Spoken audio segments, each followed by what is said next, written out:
예수께서 12제자에게 명하기를 마치시고 이에 그들의 여러 동네에서 가르치시며 전도하시려고 거기를 떠나가시니라.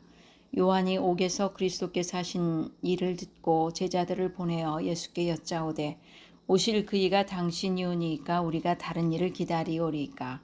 예수께서 대답하여 이르시되 너희가 가서 듣고 보는 것을 요한에게 알리되 맹인이 보며 못 걷는 사람이 걸으며 나병 환자가 깨끗함을 받으며 못 듣는 자가 들으며 죽은 자가 살아나며 가난한 자에게 복음이 전파된다 하라. 누구든지 나로 말미암아 실족하지 아니하는 자는 복이 있도다 하시니라. 그들이 떠나매 예수께서 무리에게 요한에 대하여 말씀하시되 너희가 무엇을 보려고 광야에 나갔더냐? 바람에 흔들리는 갈대냐? 그러면 너희가 무엇을 보려고 나갔더냐? 부드러운 옷 입은 사람이냐? 부드러운 옷을 입은 사람들은 왕궁에 있느니라. 그러면 너희가 어찌하여 나갔더냐? 선지자를 보기 위함이었더냐? 옳다. 내가 너희에게 이르노니 선지자보다 더 나은 자니라. 아멘. 오늘 우리에게 주신 말씀은 마태복음 1장 1절로 19절이고요. 하나님 나라는 현재입니다. 죽어서 가는 천국이 아니라 하나님 나라 천국은 현재입니다라는 말씀의 제목입니다.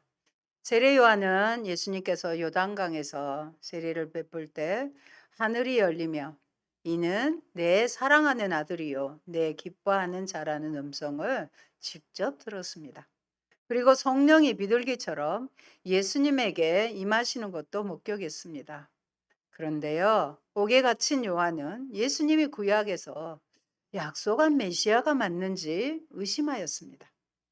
당시 대부분의 사람들은 메시아를 로마의 압제하에서 이스라엘을 해방시켜 줄리로 힘 있는 메시아로 정치적인 메시아로 생각했고 세례 요한 역시 마태복음 3장 11절로 12절에서 그리스도를 불과 성령으로 알곡과 쭉정이를 나누는 심판의 세례를 베풀 자로 생각했기 때문입니다.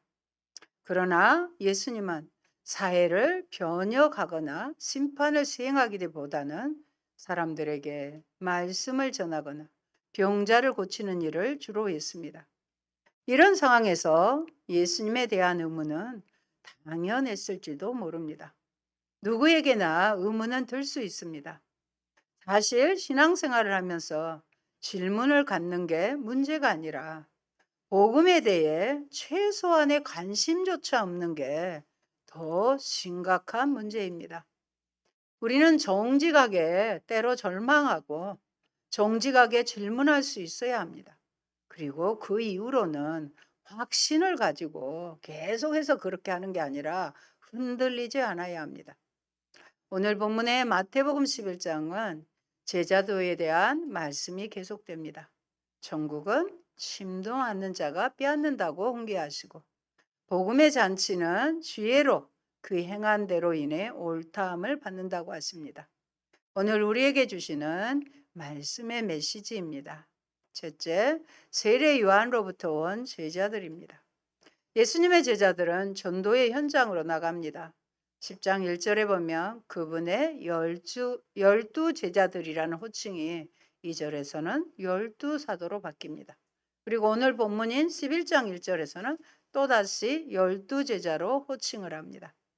마태는 사도보다는 제자를 더 좋아했던 것 같습니다. 그의 이름인 마태가 제자라는 뜻입니다. 마태는 세리 출신으로 배우는 것을 좋아했습니다. 유대인들 사이에서 랍비로부터 교육을 받는 제자들처럼 그는 예수님의 가르치는 사역을 부각합니다.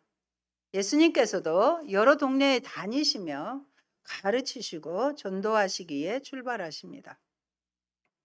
예수님의 제자들이 전도하러 간 동안 세례 요한의 제자들이 그때 먼저 세례 요한을 따르는 제자들이 있었어요. 그 제자들이 주님을 방문하며 선생님의 질문을 전합니다. 지금 요한은요, 헤롯 왕에게 바른 소리를 하다가 감옥에 투옥되어 있습니다. 뭐라고 전하느냐? 오실 그분이 당신이오니까 저희들이 다른 분을 기다리오리이까. 세례 요한은 요한은 성경 역사에 있어서 특별한 사람이었지만 그렇다고 그가 초자연적인 능력을 가진 사람은 아니었습니다. 그가 갈릴리의 분봉왕 헤로데에게 붙잡힌 후 사해 근처에 마케루스 요새 감옥에 갇혀서 초조한 나날들을 보내고 있었습니다.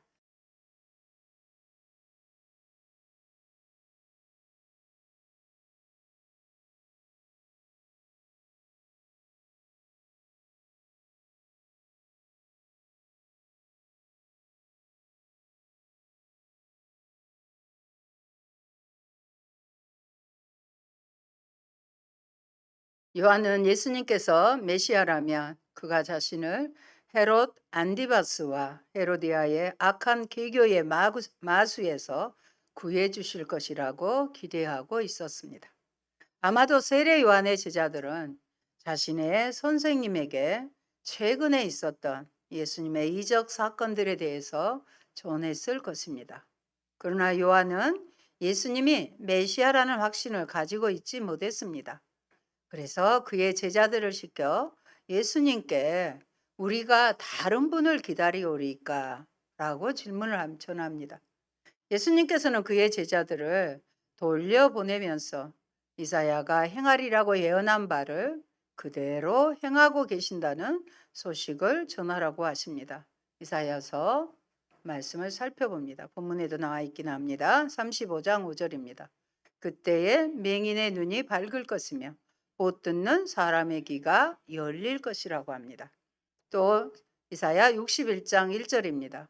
주 여호와의 영이 내게 내리셨으니 이는 여호와께서 내게 기름을 부으사 가난한 자에게 아름다운 소식을 전하게 하려 하심이라.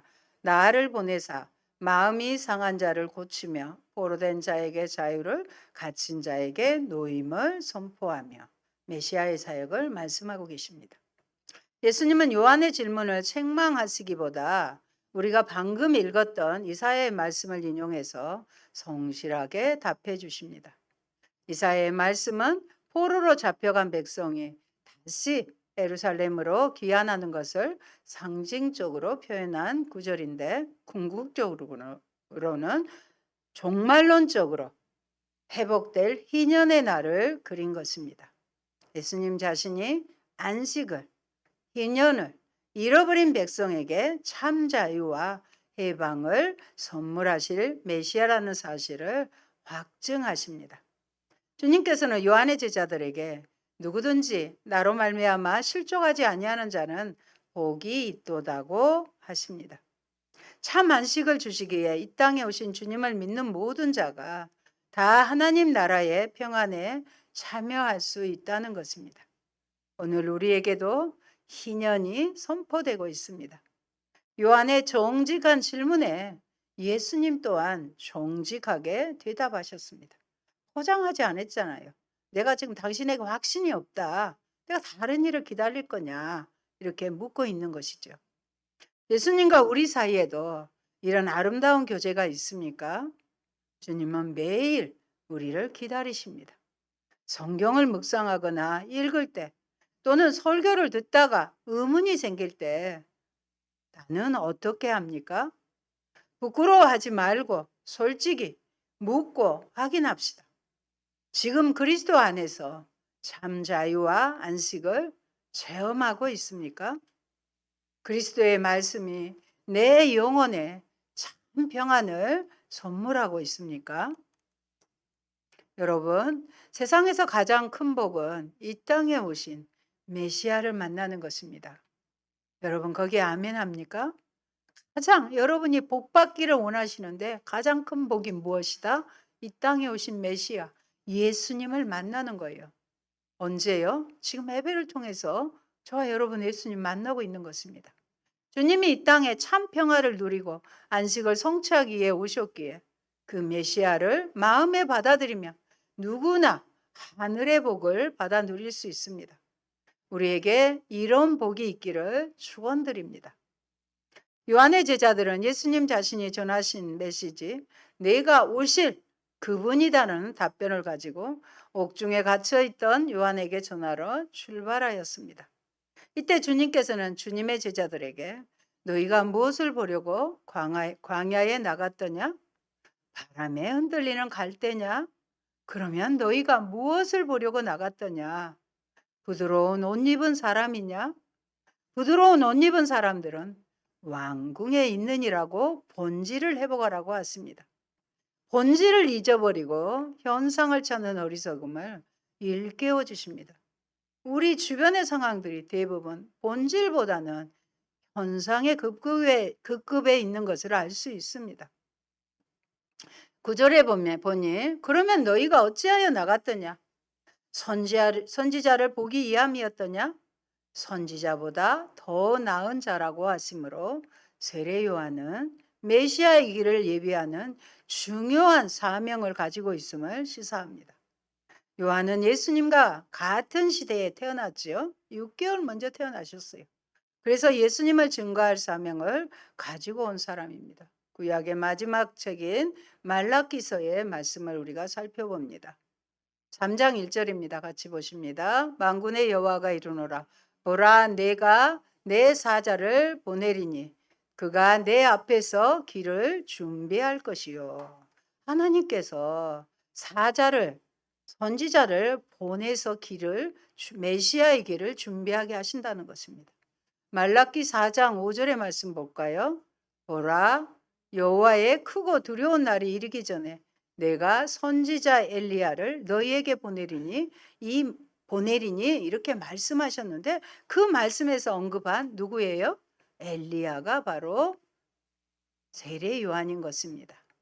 둘째, 옛 시대와 새 시대의 분기점이 세례 요한입니다. 10절에 보라, 내가 내 사자를 내 앞에 보내노니. 예수께서는 오셔야 할 심판자 하나님이고요. 요한은 그 길의 예비자였습니다. 세례 요한의 사명과 예언의 내용이 그 이전의 어느 선지자보다 더 직접적으로 예수께 밀착되어 있다는 점에서 세례 요한은 그 어느 선지자보다 더 나은 자였습니다.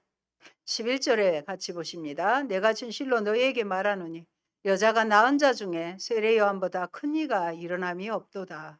그러나 천국에서는 극히 작은 자라도 그보다 크니라. 예수님은 세례 요한을 가리켜 여자가 낳은 자 중에 세례 요한보다 큰 자가 없다라고까지 극찬을 아끼지 않으셨습니다. 예수님은 왜 이렇게 말씀하셨을까요? 구약에 많고 훌륭한 선지자들이 메시아이신 예수 그리스도의 오심을 예언하였습니다. 그러나 세례 요한만큼 직접적으로 예수님의 출현을 직시하고 메시아의 길을 예비한 선지자는 없었습니다. 그의 사역에 대한 진지한 자세와 예수 그리스도에 대한 헌신된 삶 자체가 더 중요한 평가의 기준이 된 것이라고 생각해야 합니다. 세례 요한은 출생 때부터 특별한 임무를 감당하도록 사명을 받고 태어났습니다. 하지만 세례 요한이 낙타 가죽옷을 입고 메뚜기와 석청으로 연명하며 죽음의 위협을 무릅쓰고 하나님 나라의 복음을 전파하는 헌신된 삶이 없었다면 그의 특별한 직분 역시 의미가 없었을 것입니다. 그래서 오늘 말씀에서 오늘날 교회에서 어떤 직분을 맡았든지 관계없이 그가 얼마나 그 직분에 자신의 삶의 중심을 들이고 예수 그리스도에게 헌신하는가를 기준으로 평가받아야 하는 것입니다. 12절에 세례 요한 때부터 지금까지 천국은 침노를 당하나니 침노하는 자가 빼앗느니라고 하십니다. 침노하는 그 단어의 뜻은 강탈자, 난폭한 자들과 같은 부정적인 이미지로 보이지만 이보다는 한번 목적한 바를 쟁취하기에 결사적으로 노력과 지혜를 아끼지 않고 강하고 용기 있는 자를 가리킵니다. 그런 자는 빼앗느니라고 했는데 이 말씀은 구원을 얻고 천국의 유업을 얻기 위해 온 정열로서 예수며 심혈을 기울이는 모습을 묘사합니다. 마치 운동 경기에서 승리하기 위해 다투는 것을 뜻하나 이번에 파리 올림픽 보았지요? 그것을 진짜 이기기 위해서 얼마나 애쓰는 거 보았지요? 그러나 영적으로는 믿음의 목표를 달성하기 위해 참고 인내하는 것을 의미합니다. 정말로 여러분이 힘든 것이 뭔지 알아요? 인내하는 거예요. 참아내는 것. 어떤 정말로 참을 수 없는 상황, 화가 여기까지 꼭대기까지 올라와서 지금 화가 나려고 하는 그 상황까지 인내하는 것. 그것이 너무 어렵습니다. 그게 우리의 믿음의 목표입니다. 그래서 자기 마음을 더스리는 자는 어쩐다고 그랬어요? 성을 빼앗는 자보다 더 위대하다고 성경에도 말씀하고 있는 것입니다. 모든 선지자와 율법이 예언한 것은 요한까지니, 이 말씀은 율법과 선지자니까 뭐예요? 선지자와 율법이니까 구약 성경 전체를 표현한 어구입니다. 즉 구약 성경이 요한의 때까지 예언을 했다는 것입니다. 그 예언의 초점은 세례 요한이 준비하고 있는 사역의 핵심인 예언의 초점이 뭐예요? 구약의 선지자들이 오실 것이다 하신 누구에게? 예수 그리스도에게 맞추어져 있는 것입니다. 여러분, 천국은 침노를 당하지만 힘있게 전진하고 있습니다. 예수님 당시 로마나 종교 지도자들이 그랬던 것처럼 오늘날에도 천국을 방해하고 반대하는 불의하고 악한 세력들이 있습니다. 그렇게 천국 백성인 우리는 천국에 대한 사탄의 침노에 단호하게 맞서며 천국의 확장과 전진에 적극적으로, 미지근하게가 아니라 적극적으로 동참해야 합니다. 하나님 나라는 더는 미래의 일이 아닙니다. 하나님 나라는 막연히 앞으로에 되어질 일이 아니라는 것입니다. 예수님을 통해서, 예수님이 회개하라 천국이 가까이 왔느니라, 예수님이 이 땅에 오신과 동시에 하나님 나라가 선포된 거예요. 예수님을 통해서 현존하게, 현재 지금 존재하는 것입니다. 하나님 나라는 침입을 당하고 있습니다. 그 나라의 소식은 귀 있는 자만 깨달을 수 있습니다. 천국은 죽어서만 가는 어떤 장소가 아닙니다. 우리 선교사님들이 조선 말기 때 복음을 전할 때 얼마나 우리의 삶이 피폐했습니까? 60년대도 아니죠. 그 이전의 삶이었기 때문에. 그래서 우리를 위로하기 위해서 여기서 부지런히 예수 잘 믿으면 천국 간다 하는 그런 식의 메시지를 전파하신 것입니다.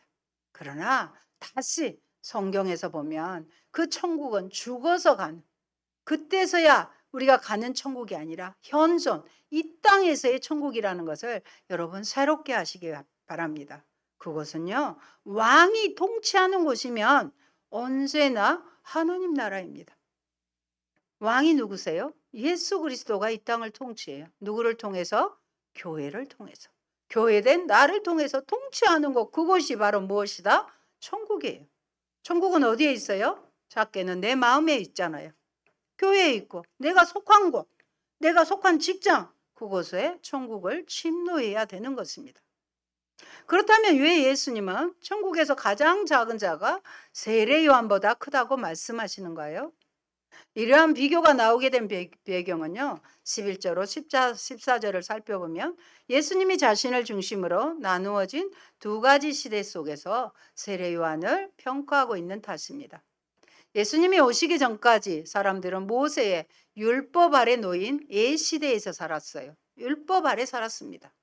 예수님의 선구자로서 그 옛시대의 정점, 클라이맥스에 섰던 사람이 바로 세례 요한입니다. 실제로 세례 요한은 예수로부터 여자가 낳은 자 중에 가장 크다고 지칭될 정도로 위대한 사람이었습니다. 그러나 예수님이 오심으로 옛시대가 아닌 새시대가 열렸습니다. 본문의 천국이라는 말은 복음 선포와 함께 시작된 하나님의 나라를 가리킵니다. 이제 예수님이 메시아로 이 땅에 오심으로 도래한 하나님 나라에서는 그 누구나, 잘 들어보세요, 새 언약인 예수님의 복음을 경험할 수 있기에 누구나 가능하지요. 지극히 작은 자라도 천국 복음에 동참하지 못했던 옛시대의 그 어떤 사람, 즉 옛시대의 정점에 섰던 세례 요한보다도 큰 자인 것입니다. 세례 요한은 메시아로서 이 땅에 오신 예수님에 관해서 큰 체험을 했으나 예수 그리스도의 십자가 사건과 부활과 오순절 사건 등과 같은 구속사의 획기적인 사건들은 경험하지 못했습니다. 감옥에서 순교해 있잖아요. 또한 세례 요한은 메시아의 길을 예비하는 데 그쳤으나 복음을 경험한 자들은 구원의 복음을 땅끝까지 전하라는 예수님의 위대한 지상 명령을 위임받았습니다. 그런 면에서도 하나님 나라 안에서 하나님 나라의 확장에 직접 동참한 사람은 비록 지극히 보잘것없고 형편없더라도 예수님의 길을 예비하였던 세례 요한보다 더 큰 자가 되는 것입니다. 저와 여러분은 천국에서 세례 요한보다 더 큰 자입니다. 그러나 세례 요한은 그의 시기에 이르기까지 모든 사람들 가운데 가장 큰 선지자입니다. 그의 특별한 가치 때문이 아니라 하나님의 목적 안에서 그가 차지하고 있는 위치 때문에 위대한 것입니다. 세례 요한은 천국을 위한 졸령이었으며 천국은 이전에 지나갔던 모든 것들의 성취인 것입니다. 연이어 등장하는 엘리야와 동일시를 분명하게 하고 있는 것처럼 옛시대의 마지막 사람이 됩니다. 만약 우리가 즐겨받을진대 오리라한 엘리야가 바로 이 사람입니다. 엘리야는 불말과 불병거를 타고 산채로 하늘에 승천하였습니다. 그가 승천한 장소는 오늘날 요르단의 베다니에 있으며 이곳에서 요한은 예수님께 세례를 준 장소이기도 합니다. 그래서 엘리야가 승천한 자리에서 세례 요한은 메시아의 길을 준비하였습니다. 세례 요한은 여전히 구약의 어떤 인물보다 중요한 존재입니다. 하지만 하나님의 목적의 관점에서 볼 때 천국에서 가장 작은 자보다 작은 자입니다. 그러므로 여러분, 하나님 나라에 참여하는 것보다 하나님 나라에 들어가는 것보다 그곳에 참여하는 것보다 더 복된 것은 없습니다. 예수님은 모든 선지자와 율법이 에어단 바로 그분으로서 천국의 새 시대를 여셨습니다. 또한 예수님은 자신을 통해 천국의 복음과 축복과 영광을 누리게 하심으로 제자들에게 요한보다 더 큰 특권과 위치를 소유하게 하셨습니다. 요한은 예언의 시대에 속한 마지막 선지자로서 여인이 낳은 자 중 가장 위대한 자이지만 성취 시대에 속하여 천국의 은혜와 복을 누리는 천국 백성에 비하면 가장 작은 자에 불과합니다. 나는 이 놀라운 은혜를 베푸신 예수님께 감사하며 우리가 받은 천국의 복과 특권을 이 땅에서도 잘 누리고 있습니까? 셋째, 반응하지 않는 세대입니다. 세례 요한과 예수를 거부하는 것에 대한 단식입니다. 이때 예수님은 아이들이 장터에 앉아 제 친구를 부른 놀이의 예화를 들고 계십니다. 아이들의 이야기 속에 피리를 불어도 춤을 추지 않으며 슬피 울어도 가슴을 치지 않는다는 것입니다. 서로의 놀이에 무반응입니다. 하나님의 목소리에 대해서 반응하지 않는 것이 이 세대의 특징입니다. 그것이 이 세대가 몰락하는 이유가 될 것입니다. 이기적으로 변하는 현대사회에서 가장 무서운 것은 무관심입니다. 영어 표현으로는 I don't care인데 무서운 말입니다. 놀이란 서로가 장단을 맞추어야 하는 것인데 피차 반응이 없다는 것입니다. 바로 예수님은 세례 요한과 예수님의 의의를 모르고 복음을 받아들이기를 거부하는 자들에게 비유로 설명한 것입니다.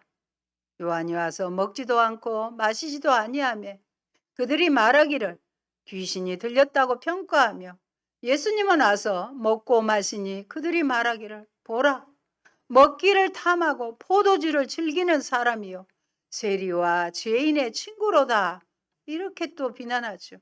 그래서 지혜는 그 행한 일로 인하여 옳다함을 얻는다고 예수님은 훈계하십니다. 유대인들은 자신들의 전통과 부합하지 않으면 심판에 관한 것이든 자비에 관한 것이든 하나님의 음성 듣기를 거부했습니다. 이 시대는 회개하여 메시아의 시대를 대비하라는 요한도 거절하고 신랑으로 우리 가운데 오신 예수님도 거절합니다. 회개의 눈물도 거절하고요. 기쁨의 춤도 거절합니다. 울어야 할 때 울지 않고 웃어야 할 때 웃지 못하는 무정한 가슴들입니다. 자기 욕망으로만 충만한 세대입니다. 나도 혹시 예수님이 내 입맛에 맞는 분위기를 원하진 않습니까? 나는 예수님의 장단과 세상의 장단 중 어떤 장단에 맞추어 춤추고 있습니까? 그러나 응답하지 않는 세대를 향하여 주님은 여전히 피리를 불고 계십니다. 믿음 있는 자를 찾기 위해 지금도 애절하게 피리를 불고 계시는 것입니다. 사랑하는 성도 여러분, 주님은 우리에게 천국을 소개하고 그곳에 들어오도록 초청하십니다. 우리는 흔히 천국 하면 죽어서 마지막 날에 들어가는 곳으로 생각합니다. 틀린 생각은 아닙니다. 그러나 천국은 장소적인 개념이라기보다 어떤 개념이에요? 통치의 개념입니다. 곧 하나님과 그리스도의 통치가 임하는 곳이 곧 천국인 것입니다. 그래서 우리의 왕이 통치하면 우리는 어떻게 해야 되죠? 왕에게 순종해야 되잖아요. 그곳에 천국이 임하는 거예요. 여전히 내 안에서 예수님은 나의 주요, 나의 왕이십니다 해놓고도 여전히 내가 그 통치에 반발하고 있어요. 천국이 임할 리가 없죠. 그러한 의미에서 우리가 예수님을 우리의 왕과 구주로 영접하고, 그러니까 어디든지 우리는 초청해야 돼. 우리의 직장에서도 하루에 출근하면서 잠깐 묵도하면서 기도하면서 하나님 이곳에 왕으로 오십시오. 이곳을 다스려 주십시오. 왕과 구주로 영접해야 돼요. 그래서 그분의 통치를 받게 되면 이미 우리는 천국의 삶을 향유하고 있는 것입니다. 어쩌다 여행을 가서 숙박업소를 가면 저희는 그렇게 기도합니다. 막 가서 기도하자마자 하나님 이곳에 이 방의 주인이십니다. 이 방의 왕이십니다. 이곳에 저희가 머물러 있는 동안에 주님이 통치하시고 지키시고 하나님 말씀해 주십시오. 그렇게 고백하는 거. 그러면 그 숙소가 뭐가 되죠? 천국으로 변하게 되는 것입니다. 그렇게 천국을 누리시라는 것입니다. 그리고 장차 주님의 재림으로 천국은 완성되어서 주를 믿는 모든 사람들이 다 그 나라로 옮겨가게 될 것입니다. 우리는 이 사실에 확신을 가져야 합니다. 우리가 이 땅에서 죽을 것 같지만 제가 한때 오해했던 것이 그거예요. 하나님 저는 이 땅에서 죽도록 고생만 하고 마지막에 불쌍하니까 천국에 와서 좀 쉬어라. 그런 하나님 저는 싫더라고요. 그게 막 제가 거부를 했어요. 하나님 그거 아닙니다. 하나님 나의 아버지고 좋으신 분인데 왜 나는 있도록 훈련 때문에 연단 때문에 받는 것이라고는 모르겠지만 죽도록 죽을 때까지 고생만 하면 쓰겠습니까? 누리지도 못하고 가면 쓰겠습니까? 천국 나중에 가는 천국 아니라고 저는 항변했던 기억이 납니다. 그래서 그 사실을 우리는 확신을 가져야 합니다. 그리고 더욱 왕이신 예수 그리스도의 일에 이제는 관심을 두고 그의 말씀에 민감한 우리가 되어야 하겠습니다. 백성이 그의 통치자인 왕의 말에 민감하게 반응하는 것은 당연한 도리요 의무입니다. 말을 안 들으면 뭐가 돼요? 반역자가 되는 것이죠. 그러므로 기쁨으로 천국을 받을 것인지 아니면 거부할 것인지 태도를 분명히 하라고 예수님은 응답을 촉구하십니다. 더 이상 세례 요한의 시대에 우리는 머물지 말고 예수님과 함께 새 시대를 열어가자고 도전하십니다. 이미 시작되고 달리고 있는 하나님 나라 행진 앞에서 그럼 먼저 내가 속해 있는 가정이 천국이 돼야 되겠죠? 우리가 섬기는 주님의 몸된 교회가 먼저 작은 천국이 돼야 되는 거예요. 이 하나님 나라가 되어야 돼요. 이 하나님 나라의 행진 앞에서 나는 지금 어떻게 응답하고 있습니까? 좋으신 하나님 감사드립니다. 주님은 이 땅에 천국을 임하시게 하기 위하여 이 땅에 오셔서 가르치시고 천국의 복음을 전하시고 힘들고 어려운 자, 병든 자들을 고쳐주셨습니다. 세례 요한조차 오해했던 힘 있는 메시아가 아니라 천국의 나라를 이 땅에 이끌어 오시며 통치하시는 메시아이심을 고백합니다. 하나님, 그러나 우리에게 이런 이 땅의 천국에서의 확신, 죽어서 가는 영존하신 하나님과 함께 하실 천국에 대한 확신이 없으면 우리는 흔들릴 수밖에 없습니다.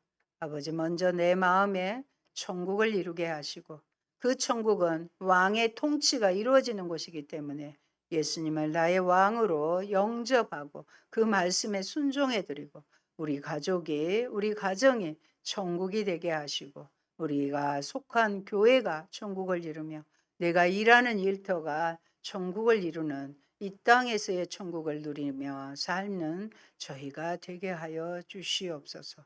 확실한 믿음을 가지고 흔들리지 않게 하시고 이제는 나뿐만이 아니라 다른 모든 이들까지도 천국에 함께 동행할 수 있는 자들로 저희들을 사용하여 주시옵소서. 예수님 이름으로 기도합니다. 아멘.